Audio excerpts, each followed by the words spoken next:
Hey guys, welcome back to another episode of The Rookie Hunter. This is episode 11. It's been a while.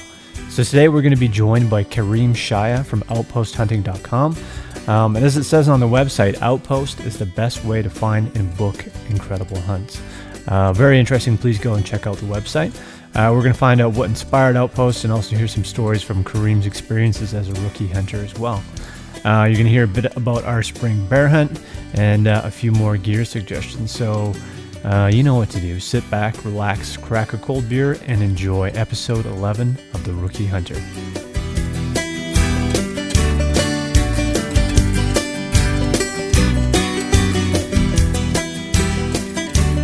This is episode 11.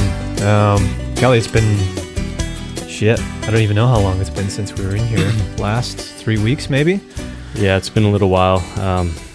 I kind of got hit with the flu after that last podcast, so still a little bit stuffed up, but kind of put a damper on my couple weeks of hunting there. We still did get out quite a bit, actually, since, I don't know, we might repeat some shit, but who cares? We've been out quite a bit, I think, since the last time we were on here, and we might as well just come out and say it. We were not successful in the bear hunt. But, you know, we did see a ton of sign. We saw a lot of animals, and obviously, you know, the whole goal with all this stuff is to be continuously learning. And I think we did learn a lot from being out there. But before we get too far into it, let's just do a bit of housekeeping. Cal, what's on tap today? The Four Winds La Maison.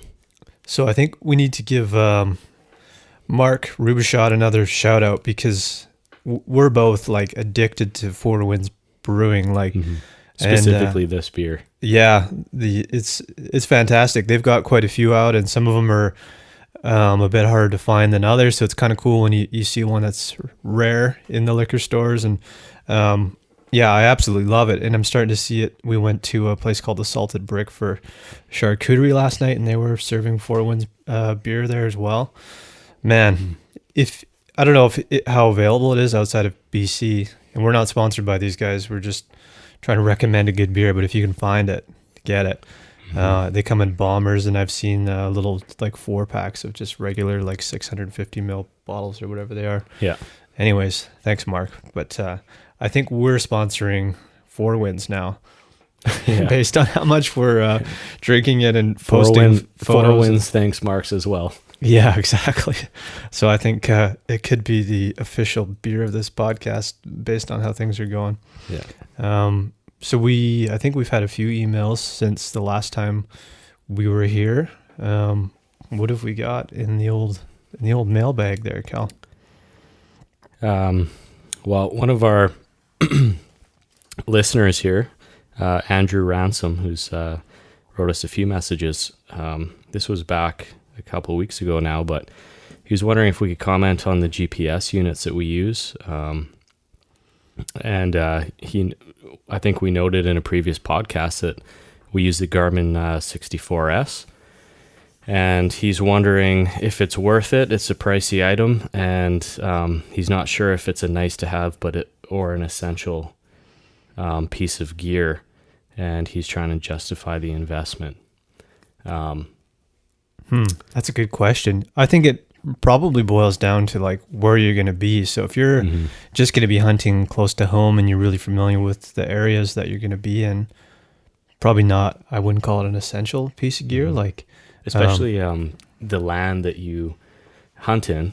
Like for us, there's a lot of like lakes in certain directions, so you can kind of landmark yourself pretty definitely. Well. But everything seems to run north-south here as far as lakes and that. Yeah, I think probably the biggest benefit is now we have a bit of a record of like where we were and what we saw. So.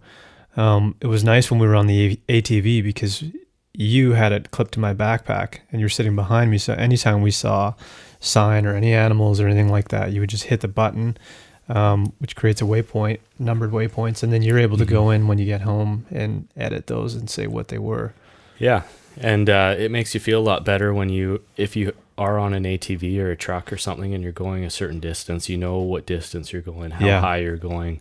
You might know how many miles you have in a full tank of gas. So you can kind of, okay, I made it to 40 miles. I should probably start heading back. Yeah. Knowing the elevation marking, is nice. Elevation, yeah. Once you start seeing everything at a certain... I don't think there's any substitute for knowing how to use a compass and a map. For sure. Because that battery can die. And if that's all you're relying on, you're in trouble. Definitely. But I do think, especially given the fact that we've been using an ATV for this bear hunting experience, I would spend the money again. Yeah. Just from a security perspective. We're going to be going to a brand new area at the beginning of October. So it's back in the Kootenays, where we grew up, but in an area of the Kootenays that neither of us have been to before. So we're going with a good friend, and he's actually my cousin. So I think he knows the area a little bit, but you never know if we split up or if we get to an area where he's not familiar with the terrain. It's like just that added peace of mind, be like, shit, like fog rolls in, things can get weird in a hurry. Mm-hmm. If we've got something like that can lead us back to the truck or back to camp or whatever. It's just one of those things that's, I think in those situations, 100% becomes essential, but otherwise not so much if you're comfortable with where you're at. Not absolutely essential. No. The other cool piece about it is, you can use the software on the computer to plan your trip ahead of time, mark all the waypoints you want to hit, and then you basically just follow your GPS. Like you can set up your primary camp, and then you can scope out areas for potential secondary camps. And if one doesn't work, you can move to the next one. And you can do a lot of planning up front and throw it in there. Again, it's not essential, but it's just a cool way to do it. Mm-hmm. So yeah, definitely. Yeah. Let's mention a piece of gear that we're using, and it's probably going to be a piece of gear that we're going to be mentioning more often on the show. We'll see what happens here. But we were connected to a company called Dark Energy, and they make a device called the Poseidon, which is basically a USB charger for any device. So anything that you can charge via USB, you can hook up with that thing. So we got them, and we're just told to put them through the ringer and decide if it was something that we liked and if we wanted to talk about it on the show or not. So I was able to charge my phone with it, I think 5 times or something like that. Mm-hmm. And even while it was charging, it was basically at nighttime. So if I was just laying in bed or whatever, I'd be reading news and shit like that. And so it was plugged in during that. So I bet I probably, like, if you're in the backcountry and your phone is on airplane mode, you probably could have got like 6 charges out of it easily. Yep. So I'm using an iPhone 5 and was able to get that much juice out of it before it ran out. What was your experiences with that? And I think that is almost an essential piece of gear if you're going out there and trying to capture hunts or charge headlamps or whatever. Yeah, I think I had a couple charges from empty on my iPhone, and I have an S6 and I charge that. I think it has a bigger battery, so I think it charged that a couple times, and I still had like 1 or 2 dots left out of 4 on the charger itself. But yeah, it's pretty cool. It's you can charge your phones. So we've got GPS, like we were saying. You can charge that as long as you have a lithium battery in there. Yeah. You can do. We've got like radios. Yeah. And you can charge those. Yeah. To have the ability to carry around a small, lightweight thing that's about the size of an S6, and have the ability to charge your phone 4 or 5 times is huge. Yeah. Like you can go maybe 2 weeks now. Yeah. Not knowing your phone's not going to die or whatever. Yeah. You're probably not in cell phone service a lot of time anyways. No, but it's just a good thing to have, especially if you want to capture photos or video or anything like that, or if you do get in a shitty situation. I don't know. It doesn't take long, for your phone to die and you're not in service area. And then when you get to a service area, your phone's toast, and it could be a survival situation. So I'm pretty stoked on that device, and we're going to sort of test it out some more. But we've had it for a couple weeks now, and I'm pretty pumped on it. You submerged it in water, like they're bulletproof, essentially. I had some family over, and I was showing the product to them and saying it was waterproof and all this kind of stuff. So they didn't believe it, so I filled up the sink and hucked it in there for a while. Yeah. It's fine. We brought it out into the wilderness a couple times and tried to put it through the ringer. For sure. Yeah, we ran it over with the ATV and threw it off some stuff, and which is what we were told to do. So, and if you go on their website, you can actually see, like, I think they were shooting with a shotgun or something like that over and over, and the thing was fine. So they're built to last, and it's a great piece of gear. Mm-hmm. So stay tuned, because we're going to follow up on that one, and maybe we can find a way to save listeners a few bucks on those things. So to be continued. Yeah, we'll let you know more about it. I always thought that like a couple years ago, I bought a newer vehicle, and the vehicle I had before didn't have a USB input in it or anything. Right. So I just, like, now that I can plug my phone into the vehicle and charge it as I'm going to work or whatever, that's convenient in itself. But now take that a step further, and you have this thing in your pocket, and you're miles out there, and you can charge 4 times, 5 times. It's just something you could take for granted, but it's really, it could be a serious advantage. For sure. Yeah, in a lot of different ways. Yeah. Any did we get any other emails or anything like that, or was that it? That was the big one. Cool. That was the question of the week. Nice. Well, there it is. I think we had some stuff in the forums too, but maybe we'll follow up on some of that stuff the next time we're in here. Yeah, I think in the forums we had a lot of encouragement to just, we're hoping the next time we hear from you, you've got a bear down. I know, and that's a bummer that we're coming back with it. Yeah, it's too bad, but we did see, we had a chance. It's just the bear had a cub, and that's the way it goes. A lot of the sign that we saw was a sign that had a cub behind it. Yeah. I don't think we were on many boar tracks. There might have been. There was a couple that were about 4 inches across that could have been, and I don't know. I didn't see any cub tracks with some of those, but you never know. And the thing you sort of discover with bears is that unless there's been rain previously, like the night before or whatever, they're not leaving any tracks unless they step in the mud. So it's pretty hard to find out where they've been. And we did see some scat and stuff like that, but not a ton. But we ran into, when did we last go out? Was that just a couple of days ago here on the weekend or whatever? On the weekend.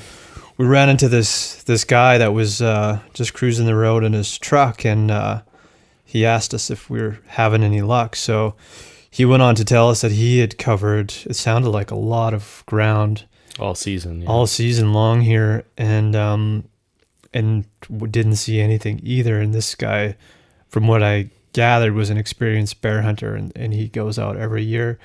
And not that we're trying to make excuses, but he said this seems like a particularly tough year for black bears, and I think you were seeing some of that stuff on the forums too, that for British Columbia anyways, it's been a bit of a trickier year, and there were some theories behind that. What did you see on there again? Well, this spring has been interesting because the trend of not having much snowpack was changed. So we had a ton of snowpack this year, and then moving into spring, we had record highs a lot of the time. So the snowpack was washed away faster than normal, and we're actually like 25% or something like that lower in terms of river levels and where they should be already. Yeah.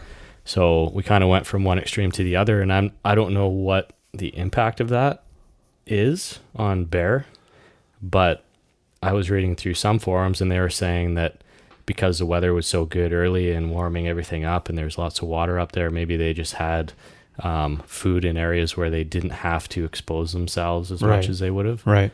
But I don't know. I'd throw it out to the listeners and people on the forums to maybe let us know what their experience had been in the Okanagan, Kootenay type area, and if they had similar experience or not.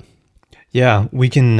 We'll put up a thing on our message board there, and if anyone wants to share their experiences with their bear hunt this year, it would be cool to hear from people and make us feel better if we weren't the only ones. It's hard when you go on Instagram, and we follow guys from all over Canada and in the US and stuff like that, and we saw a lot of people finding success out there. And when you see in like constant, like it seemed like for a while there was like every third Instagram post was somebody with a black bear. And it's like, oh shit. Yeah. But well, I don't know. I'd also talked to someone in the Kootenays that went out, not bear hunting, but they were just out in the wilderness, and they had seen 9 bear in one day. Holy shit. So maybe we were just in the wrong spot, but yeah, I feel like I've always felt like if maybe next year we'll do this, but I know if we went back to the Kootenays, I feel like it would almost be a guarantee. I just like we talked about before, like growing up there, I remember just seeing like bears was a common occurrence. Like they were just always around, and that's where some of my stupid confidence comes from about being around them. But we've both been up here for 10 years now, and I can't count a whole lot of black bears that I've seen in the area, like a handful, really. Yeah, that's true. And my wife just headed back to the Kootenays last weekend, and just as she was getting into Roslyn, she saw a big black bear there. So yeah, I don't know, but anyways, man, maybe we'll talk more about it on the next podcast too, because shortly here we're going to be joined by Kareem Shaya. It looks like he's logged into Skype, so we'll phone him in a couple seconds here. So as you heard in the intro, Kareem is from Outpost Hunting. The website is outposthunting.com. So he's going to hop on the phone here with us pretty quick and tell us a bit about his background and how he started Outpost. We have a few more minutes than I thought. Cal, what were some of the highlights of the bear hunt for you? I think just being out there in a different setting, it's totally a different challenge because everything from the way you dress to the way the places you go and the plan, if you do get something, is different.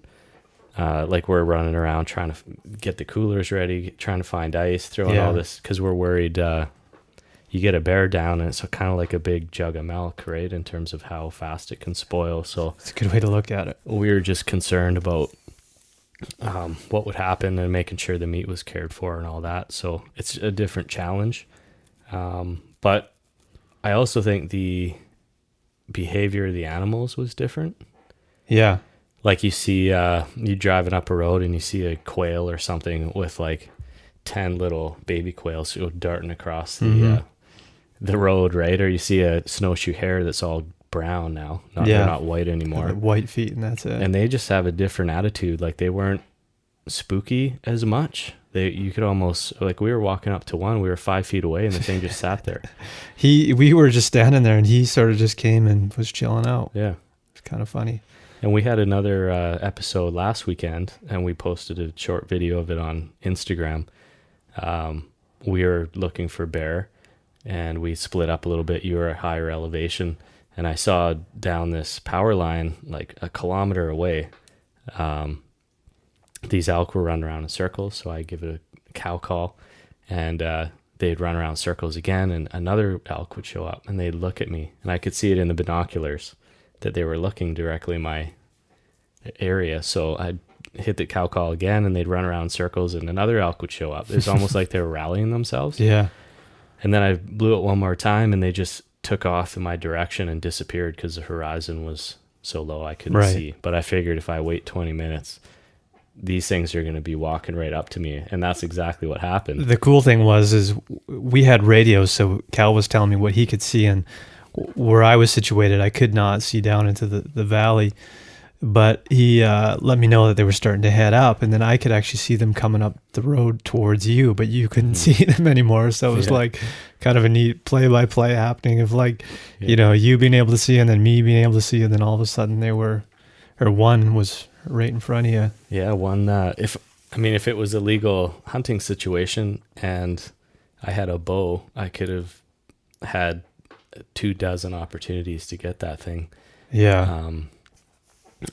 But yeah, it came up to about 50 yards and stopped, and then it managed to keep walking. And I was sitting right out in the open with a navy blue shirt, and it walked to within about 10 feet, and you can see it on Instagram. Yeah. But that kind of made me think that, I don't know about the whole camouflage thing. I just did not move a muscle. I was sitting on a rock that was about 5 feet high in the middle of a field, like a gargoyle. Yeah. And the thing didn't even bat an eye at me. It was interesting to watch because you could tell she was very focused and curious about what was going on. And I think that's probably a weakness for elk is curiosity, right? Mm-hmm. They want to know what's going on, even against their better judgment. Probably that's what can get them in trouble when it becomes time to be in the rut in September. And so that, it was kind of neat to see elk because I had gone out. You couldn't make it, so I went out for a little solo hunt by myself there and saw a group of elk. And like previous to this, I hadn't seen a lot of elk in the area, so it was neat to see that much activity. They were all cows that we saw, but it's a good sign either way. But it makes me feel like there's going to be opportunities for trying for elk in the fall here. And we set up a trail cam. Yeah. Based on that information. So hopefully when we go back up, we'll have some research. Definitely. Yeah. So I think we pretty much saw everything but a boar because we saw a moose, a cow moose, and a calf. We saw those elk. We saw a ton of mule deer. Mule deer. Oh, there was another fun thing. We were out on the ATV exploring this new area, and Kelly saw this doe bed down, and I missed it. So I wanted to see her, and decided to grab a blade of grass and just put it between my thumbs and blow on it like a fawn call type of thing. And as soon as I blew on that, she shot up like a rocket, and then was looking in our direction. I blew on it again. She started to run towards us, and then she was kind of running like 10 yards at a time, sort of thing. And she would stop, I'd call again, and she got right up to us and then came across the road. She was probably within, 40 yards or something like that. So I think what I've learned throughout that process is that calling works. And, well, especially with does or cows. Yeah. For sure. Yeah. We also... you did the same thing up at a higher elevation when we saw some bear sign, and I heard some noises in the forest, which was kind of down a little ditch, and it was like heavy growth forest almost. So I didn't know what was going to come out of there. We kind of said like, let's grab your rifle, Mike. Let's make sure both the rifles are loaded, and wait a little while, and then I was like, I'm sure I heard something. And then out of the corner of my eye, I see a nice muley buck and 2 does pop out. Yeah. He had velvet. Antlers hadn't grown too much, but it's just kind of cool. Yeah, so that whitetail, we saw black bear with a cow. It was obviously a sow, and so I think we saw everything but what we were looking for. But even in the beginning, we said this might just be a scouting opportunity, and I think it certainly was. We learned a lot about new territory that we haven't been in, and having the ATV was a bit of a game changer as far as covering a lot of ground in a short amount of time. So, I'd say we might have gone, 500, 800 miles. Like in the amount of, because we went about 80 miles every, like 40 out and 40 back each time.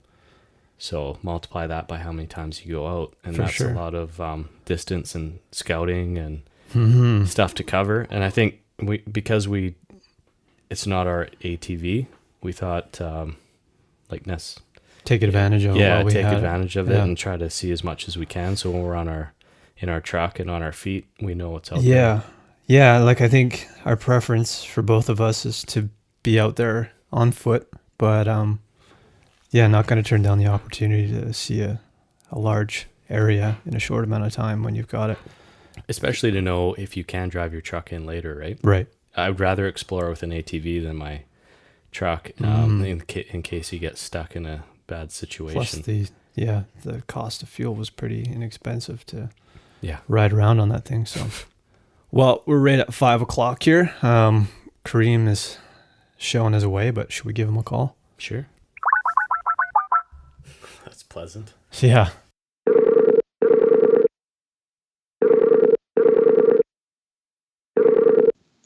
Hello. Kareem, it's Mike and Kelly from the Rookie Hunter. How are you? Hey guys, I'm good. How are you? Good, good. Thank you pretty very good. much for joining us, and Yeah, my and- pleasure. Thanks for doing it. no problem. If you're good to go, let's just jump right into it. I am good to go. I live in New York. I found the quietest place I could, which is pretty quiet. But I just want to warn you, there may occasionally be a horn honking or something in the background. No problem. Nice. So if you don't mind, Kelly and I did a bit of research on you, but Yeah. if you could just give our listeners a bit of a backstory about where you grew up and where you're from, and anything you want to share, and then we'll jump into more detail about certain things as we move along here. But Absolutely. So I grew up in the suburbs of Baltimore, Maryland, which, if anyone knows it, is not a hotbed of hunting. Just very kind of typical suburban upbringing. Didn't grow up doing any hunting. It was something that was in the periphery. Like I heard stories from my grandfather of him hunting wild boar in Lebanon, where he's from, and that kind of thing. But I was never exposed to it, never something that I thought about doing. And that continued all the way through really like my mid to late 20s. I went to college in New York, moved to California. I work as a web developer, so doing software in California, and then moved back to New York in my mid 20s, doing the same thing. And it became this thing where I kind of came to it, I think, like you guys, from the food angle, from the food side of things. definitely, yeah. So it was, I didn't really think about hunting, but I thought about, man, like I don't think I've gone a week in my life without eating some kind of meat. And yet I've never killed an animal. I've never hunted an animal. I've never processed an animal. I'm eating this meat and I have no connection at all with where it's coming from, or to that process. So that just started to feel weird after a while. So that's how I just got into hunting myself. I was lucky to have a family friend back in Maryland who's a very avid hunter and kind of took me under his wing, and showed me the ropes, like invited me out to his property to do some deer hunting, taught me all about equipment and tactics and stuff. And that's not to say that I'm by any means an expert right now, but he got me to a stage where I was kind of able to do it at least. So that was my story. And then as far as Outpost, it kind of morphed from just being my story into thinking about, like, man, if I wanted to do this, and you told me 3 years ago, 5 years ago, like, okay, go hunting, I would have had no idea what to do. Right. Like, who do you ask? Where do you go? And so Outpost just grew out of my thought that, maybe if I had this experience, then if it were easier to get into, then other people would have a chance to do it too. Certainly, yeah. The connection to your food is such a big part of it. And I think until somebody actually goes out and harvests an animal for the very first time, they probably don't really understand what that feels like. But I think a lot of people are starting to come around, to the idea of starting to find out where their food comes from. And it's kind of interesting to see a flip in the food industry that way. And that Absolutely. it was totally, same thing for me and Kelly, and it was a big reason why we got into it. But I'm kind of curious to hear. I like to hear stories of the first hunting experience. So, what was it for you? Okay, I'll tell you my first hunting experience. Sure. It's looking back, super lame, but everyone has a first one. Definitely. So I went. It was dove hunting on the Eastern Shore in Maryland. Okay. So this was something I was really excited to do. It was kind of like a great entry level hunt, right? You go out like half a day. It's really easy access onto a farm. And my dad had in Lebanon grown up doing a lot of bird hunting, so he was really excited to go. So we get out there, and I'm sitting on a stool in this sunflower field, and I'm like barely seeing any doves. I'm shooting and not hitting the few that I do see. Right. My dad, meanwhile, is running all over the field. He's coming back like every half hour. He comes back with like another dove, another two, and I'm feeling like just such a dummy. So it's like gets to be the end of the day. We're getting near the end of legal shooting light. I'm starting to feel like, like I'm a bad hunter. Like, why did I even do this? I've been sitting out all day. I've like barely even seen anything. This is like, what was the point of this whole thing? I'm just an idiot. So then I see this dove, just one dove by itself flying in. So I'm like, this is like 15 minutes before the end of legal shooting light. And I stand up quickly, bring the gun to my shoulder and shoot it. And it goes down, just drops like a rock. I nailed it. Nice. So I felt so good. I just felt this like wave of elation. It fell maybe 15, 20 yards away.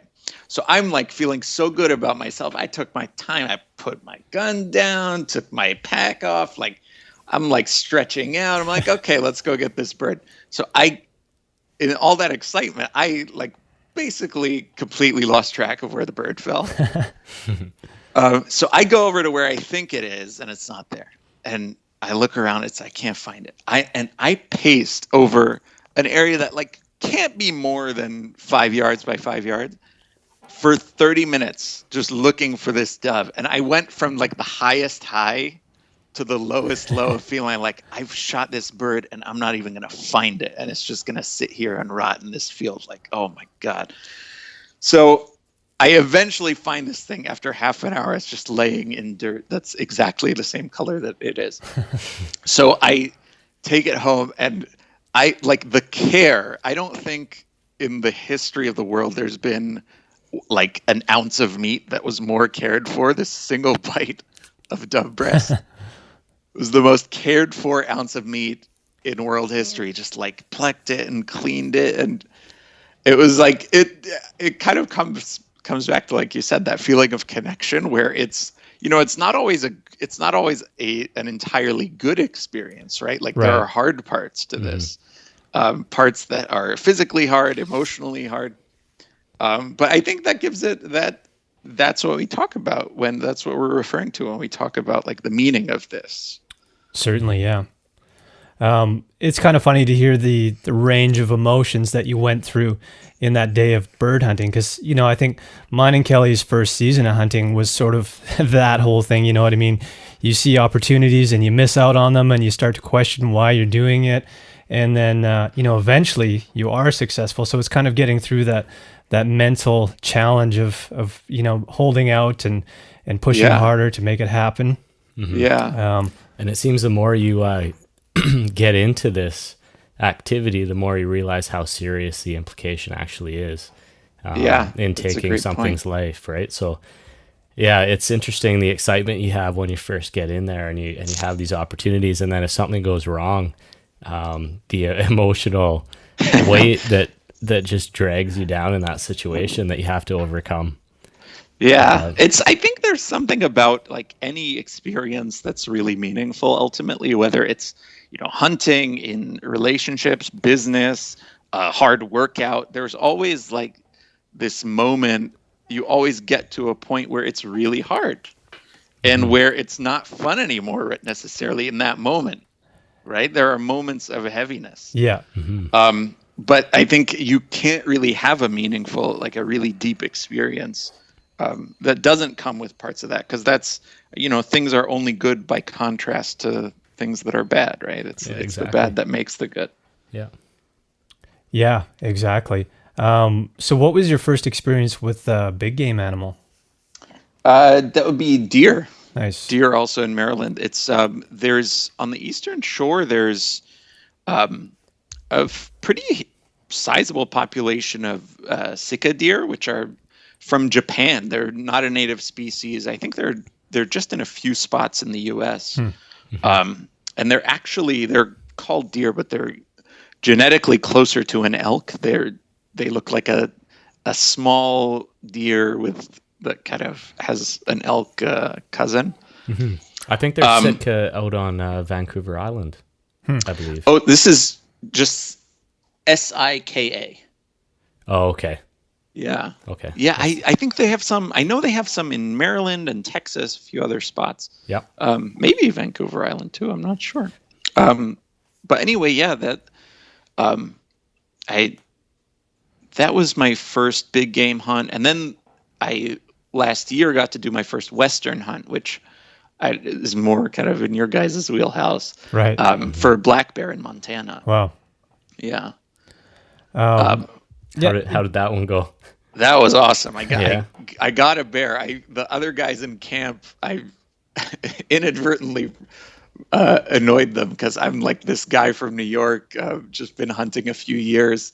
And I was actually the only one that week to get a bear, just luck of the draw. Nice. And Beginner's luck. they all had about 10 times as much experience as me. So Nice. yeah, I got lucky on that one. But that was an amazing experience because on the East Coast, we don't, I mean, we have forests and mountains and stuff, but just the scale of it, there's nothing like the scale of a Western hunt. Right. Just that feeling of, okay, if you get over this mountain, there isn't something on the other side. It's just more. That's always the case when it comes to hiking. You always say, oh, we just want to get to the next or to the top of this peak, and then we'll turn around, and then you get to that point, and there's more of the mountain that you didn't see, so you keep climbing and climbing, and you can get yourself into trouble that way too. But Yeah. And I think Kareem actually has some good videos on the Outpost website. And one of them is Steve Vernella talking about the moose that were walking in I think he was pretty far up north, right? Yeah, that was Alaska, I think. Yeah, and it just seems like he said that those, like you climb over that next mountain and you see one animal crossing the ridge of the next mountain. And in an area so vast, it makes them seem even more majestic almost, like they're so wild out here. It's pretty Absolutely. crazy. Yeah, you get that kind of distinction where it's you have individual animals, but the distinction starts to blur a little bit between an individual in the landscape, in the ecosystem, and then the whole thing as one whole. yeah. So with the first big game animals that you harvested, did you go through and butcher them and prepare them all yourself, or did you take those off to somebody to do it for you? The deer we field dressed and took to a processor, and the one bear that I've gotten, we did all ourselves. Nice. Yeah. How many hours did you guys put in on that one? Oh, not a ton. I mean, No. the hunt itself was a few days. I would say in the field maybe an hour, and then another few once we got back to camp. Nice. Yeah. That's another interesting part is like when Kelly and I got our first deer together, it's going back to the whole care thing and putting in the time with your meeting, making sure it's all clean and perfect and stuff like that. I think, an experienced hunter probably would have laughed at how long it took us, but, going through and kind of learning in the process, and we were doing it all on our own for the very first time. And Oh, wow. luckily we had, we had looked into these things beforehand, and we had Stephen Ranella's guide there next to us, so that was kind of helpful. But it's such a neat learning experience to actually get in there with your bare hands and start figuring out all the muscle groups and separating them and packaging them, and then, like you said, when it comes down to eating it, there's just, again, going back to that whole connection thing, it's pretty amazing when you sort of reflect on all the work and effort and everything that went into doing that. Yeah, and I think you guys have a special experience with that, being a lot more self-taught than most people are. when you're coming to it from that angle, you really have to. It takes another level of like connection and understanding of what you're doing. When you don't have someone there, over your shoulder who's done it a bunch of times before. Yeah, which is great, but it's a bit more satisfying when when you're trying to figure these things out yourself rather than Absolutely. But either way, we always encourage people to go out and find a mentor, and you can get so much further ahead if you got somebody who can take you out and show you the ropes. So both sides of it are great. Obviously, it's rewarding to do it yourself, but why not save yourself some time and get somebody to help you if you've got the opportunity to do it? Absolutely. And I think that's how most people end up in it. For sure. We follow you on Instagram. Cool. Were you just out doing some traveling? Yeah. I mean, so the pictures I post on the account some of them are, last year, the year before, and then others are up to, what we're doing that day or that week. So I was just in Montana recently, not doing any hunting, unfortunately. Oh, okay. But yeah, just doing some hiking and sightseeing there. Nice. So are you sort of actively going out and looking for more locations for Outpost then? Yeah, absolutely. Unfortunately, the scale I'm going for is, I can't visit every place, but everywhere I go that has good hunting, definitely I'm scouting while I'm there. Good. Because it's important. I mean, whether it's through reviews or ideally just going there personally or talking to people who have been there, it's important to really quality is, you don't want someone to come to the site and pick something and for it to be possible for them to just have a bad experience. There are tons of sites. And actually, the concept of a site where you can find a place to hunt that's an old idea. It predates the internet, right? There have been listing services forever. And I think the mistake a lot of them make is just going for quantity. And I can see the attraction in that because you want something for everyone. And it sucks if someone comes to the site and they say, oh, I didn't find what I want, or you don't have enough or whatever. But I think it's if you have to choose, it's better to have a smaller number of options where they're all good rather than a lot of options where if someone picks wrong, they're going to have a bad time. For sure. So in our intro, we talked a little bit about what Outpost is. But it was interesting when we got the email from you because I saw that you were from New York. So I was trying to sort of piece it together and figure out, what does this guy have to do with hunting if he lives in New York City? Good question. But that's obviously part of what inspired it. So let's get into Outpost a little bit here, and you can kind of explain your angle and how it all came together. Sure. Basically the site is a place where you just go on the site and makes it really easy to find a hunting opportunity that matches what you're looking for. So we just offer hunts in California right now. That's going to expand very soon, but for now it's just in California, and you can filter hunts by date, price, the animal you're looking for, location, read all about the hunts, see some pictures, and just make it really easy so that you don't have to go around and spend hours Googling, and then once you find a place, playing phone tag with the guide or with the landowner. Just streamlining that whole process. Nice. Right. So it's interesting for us being in British Columbia, the city that we're in, Kelowna. We've got a population of about 120,000, but it's very easy for us to sort of just hop in the car and be, out in the wilderness within 20 minutes or something like that. And I think it's, even if you lived in a place like Vancouver, even for those guys, it's, it's not as easy, but it's still pretty quick to hop out there and get out and be hunting within a reasonable amount of time.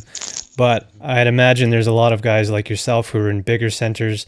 It's something that you definitely have to plan and think about beforehand and make travel arrangements and all that kind of stuff. So yeah, it's amazing. There is huge variation. So there are states where what I'm doing with Outpost is completely irrelevant, right? Right. So there are states where the federal government owns half the state. It's all public land, and there's no shortage of opportunities. Like you said, you basically almost just walk out your back door. Mm-hmm.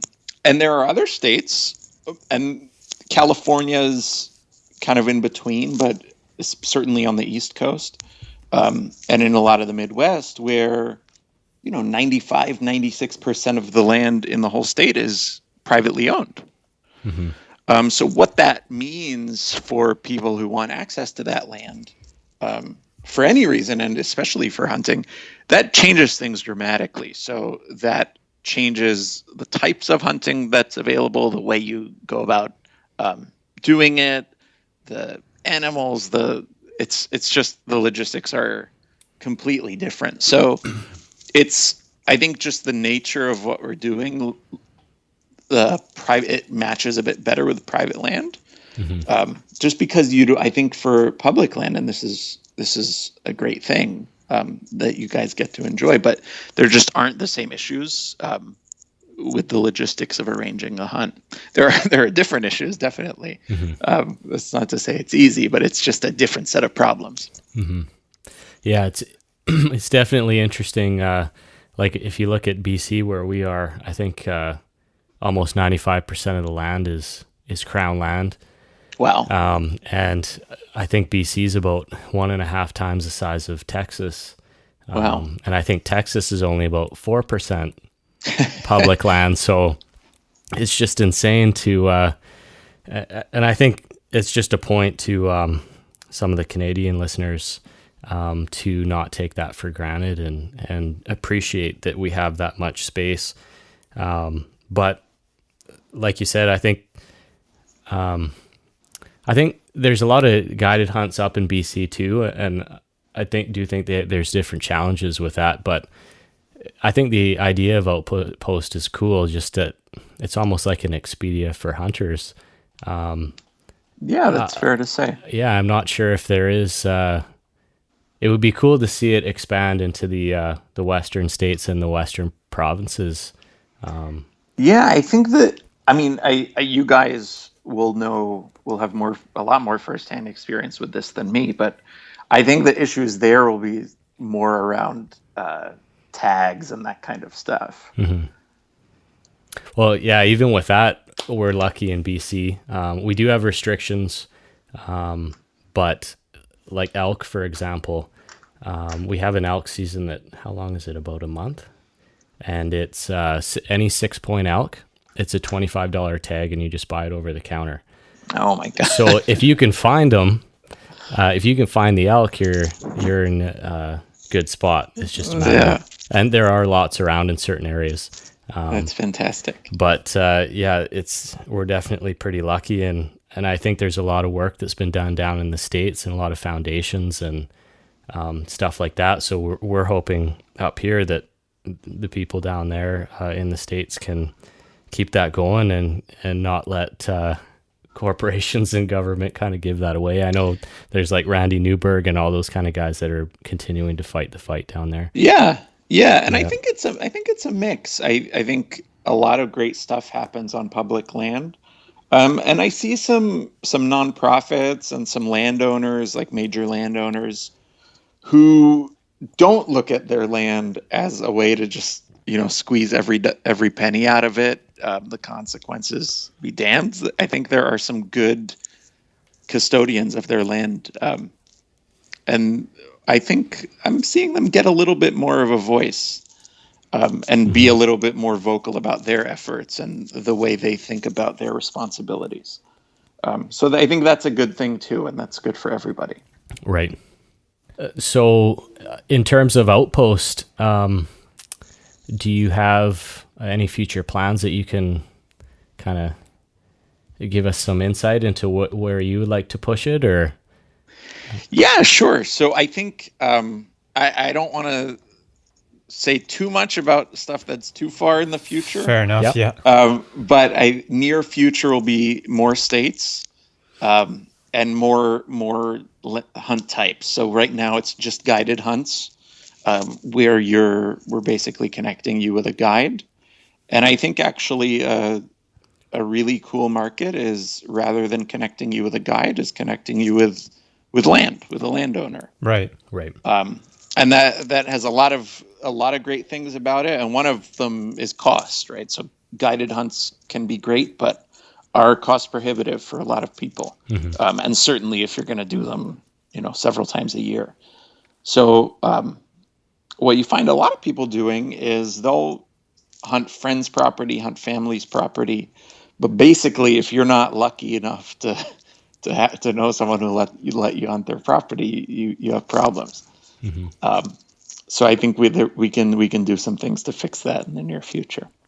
Nice. That's great, because there's some areas in British Columbia that we know to be great areas for elk, but a lot of it is farmland. And we hear about a lot of guys who have success because they know a farmer and they're able to go and hunt their fields and stuff like that. But so some of the areas we were considering about checking out this year, we would have to go into these sort of backcountry areas where these people we don't know have farms and ask for permission. So it's kind of a weird thing to just, go down a logging road and find a house and, walk through somebody's gate and knock on the door and ask for permission.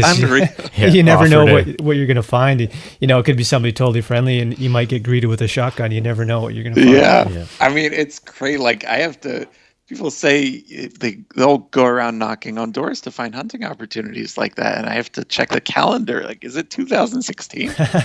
I was looking on the website, and one of the things I've always been very interested in is a wild boar hunt.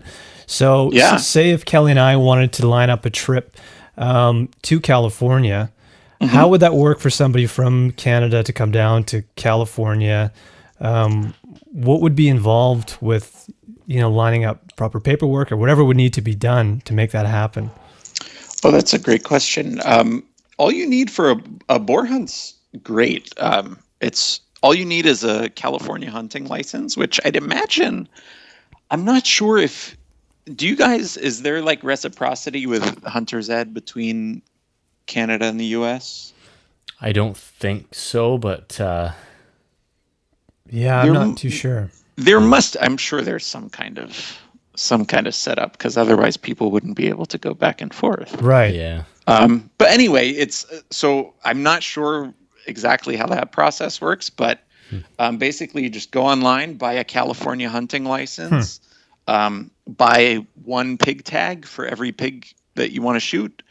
I think for non-residents they're somewhere around $100. Right. For residents it's about a quarter of that. Nice. So it's about $100 per pig. In California, pigs are open year round. It's a great summer hunt, because though there's really not much else to hunt in the summer in California, and pigs are out and about, and the weather's perfect too. Right.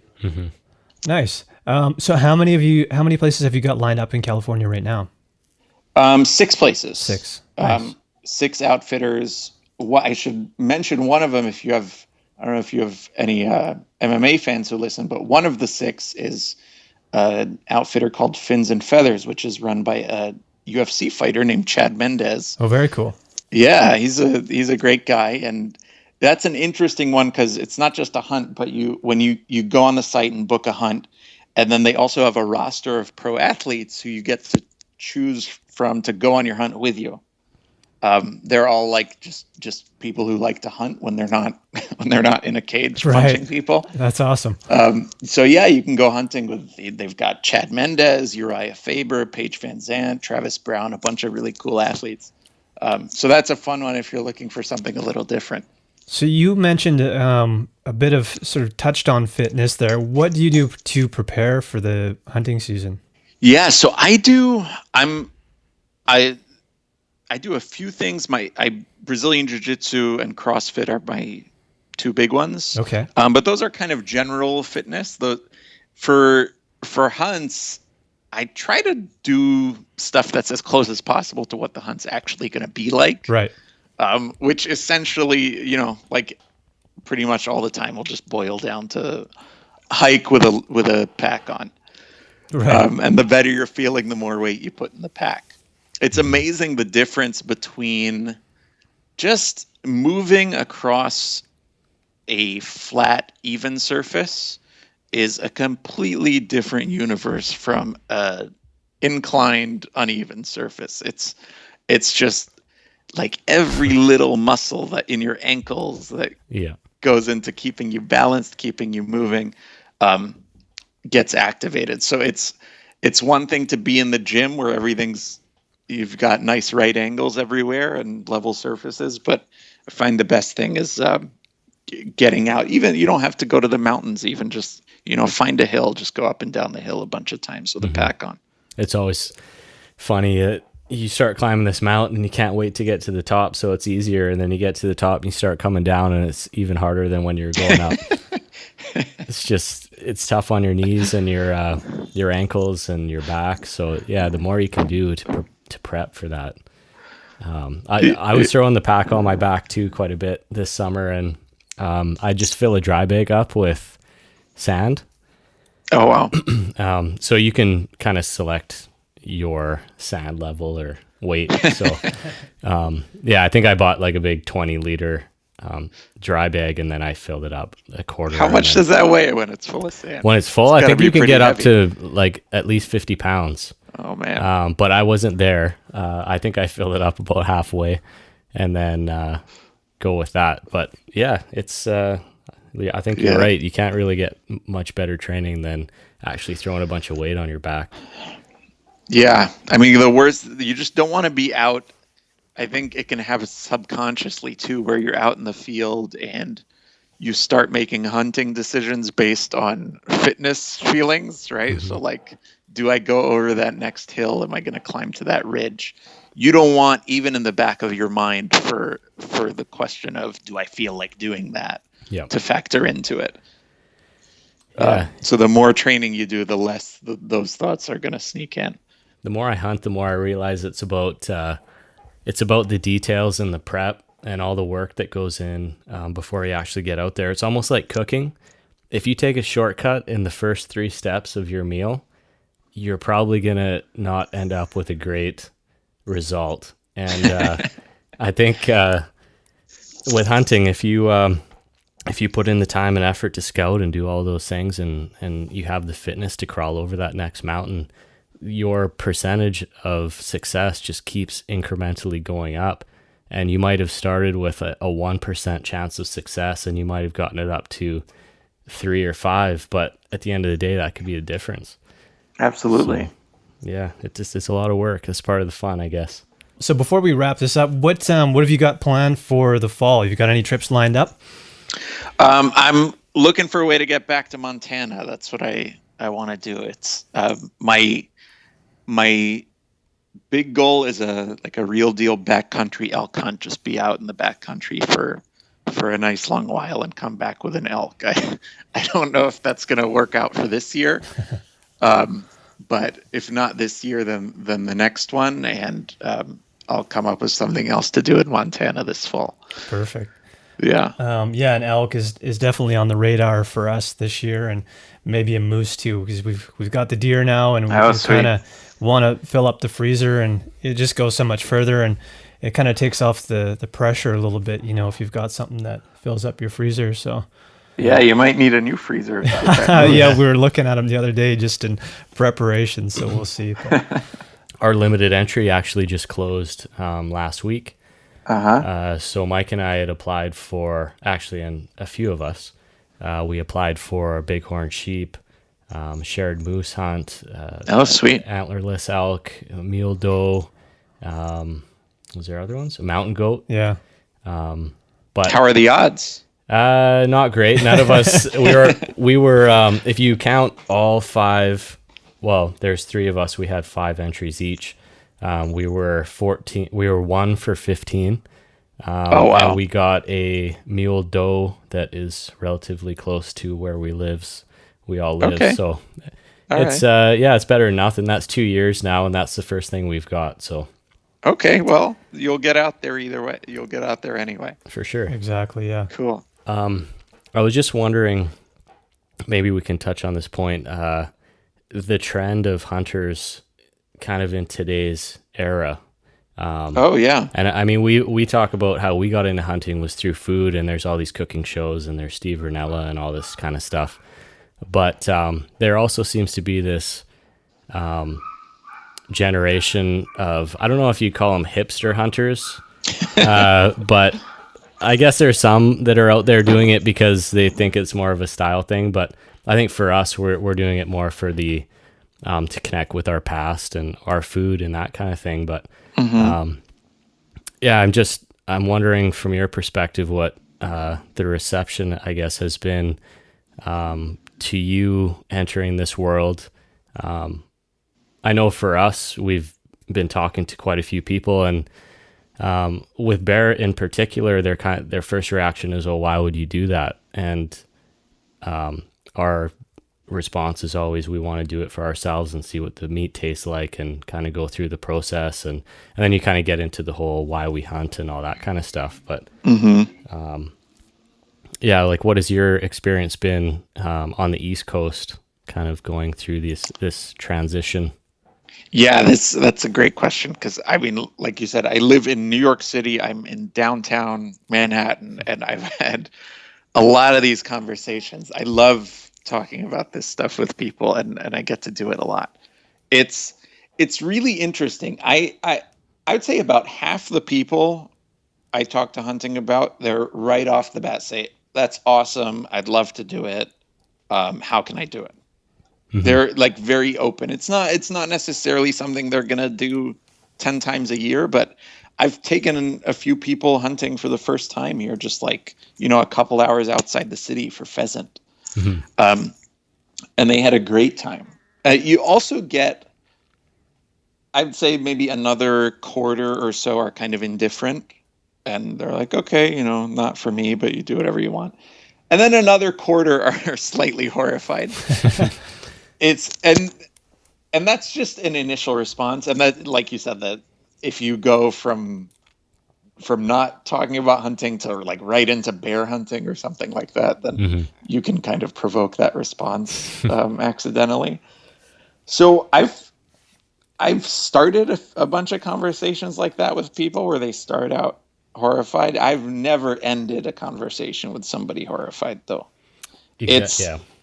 They come around. So even if, I mean, some of my favorite people to talk to are vegans, because I think there are obvious disagreements, Right. but I think it's what we're talking about as hunters, and the place you guys and I are coming to it from. It's a place of connection and a place of really thinking deeply about, okay, we spend so much of our lives eating. It's this essential aspect to our lives.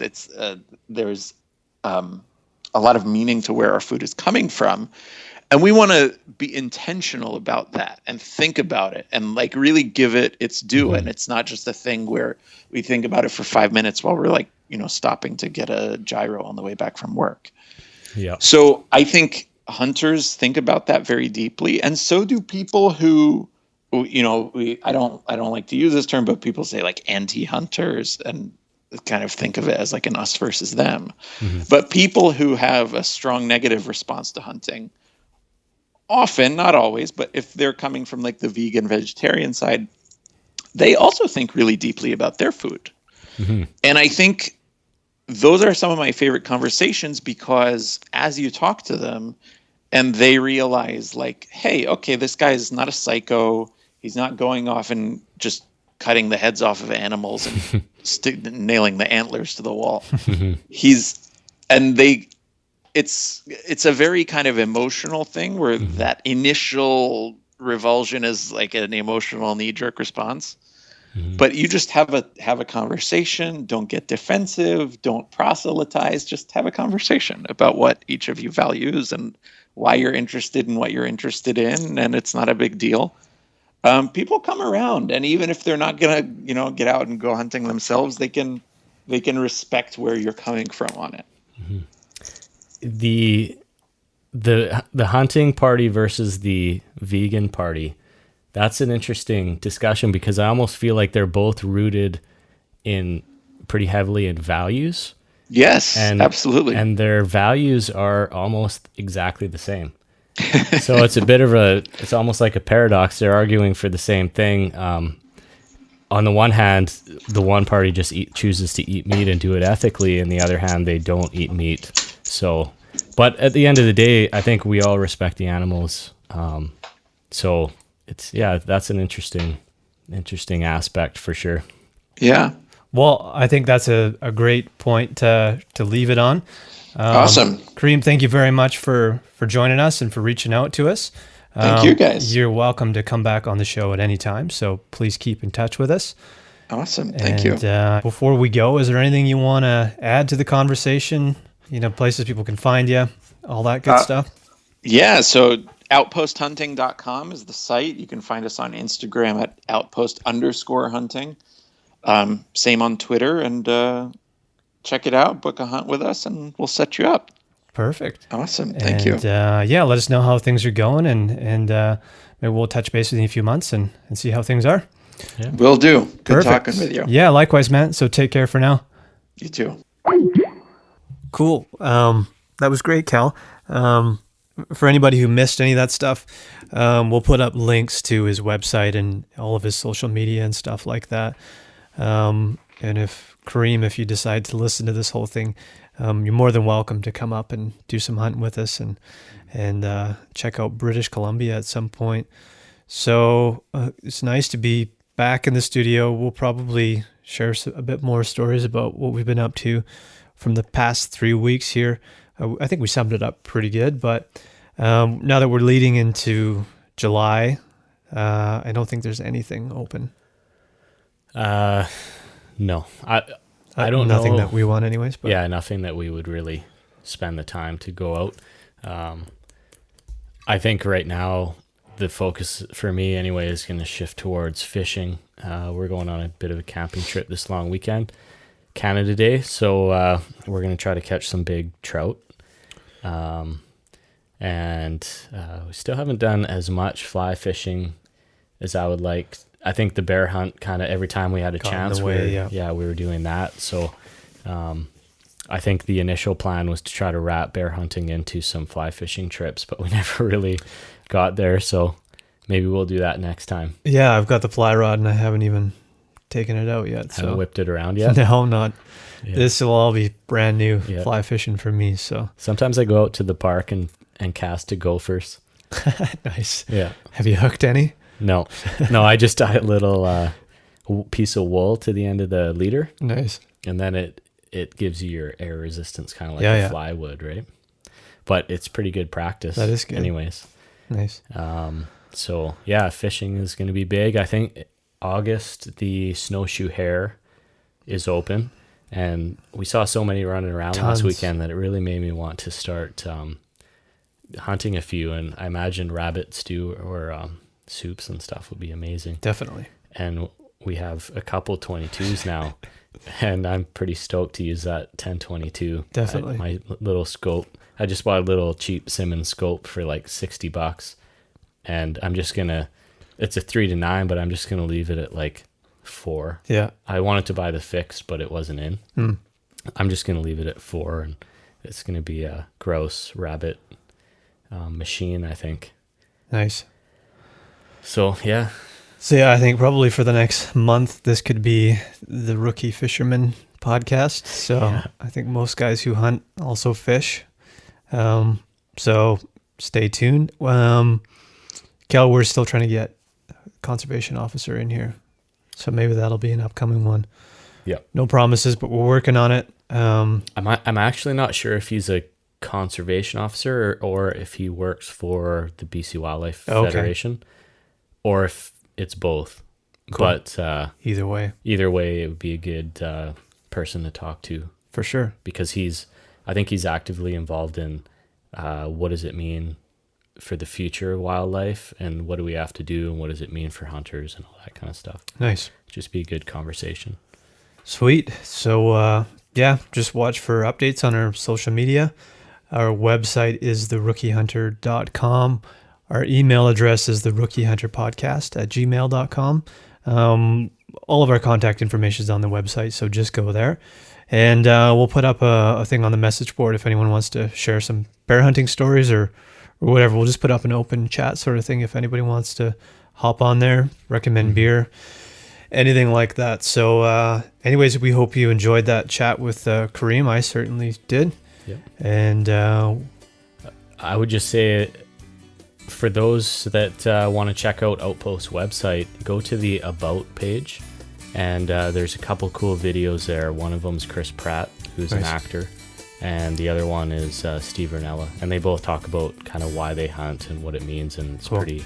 They both kind of touch some poetic nerves there, so check that out. We should also look into, since we brought it up with Kareem, just what the logistics for us, like Canadians, going to California and doing one of those hunts, because I'm certainly interested in it, but I'm curious, what it takes to actually make it happen. So anyways, we'll look into that and let you guys know. Anyways, anything else you want to add? That's it. Cool. Happy hunting. Cheers. Cheers.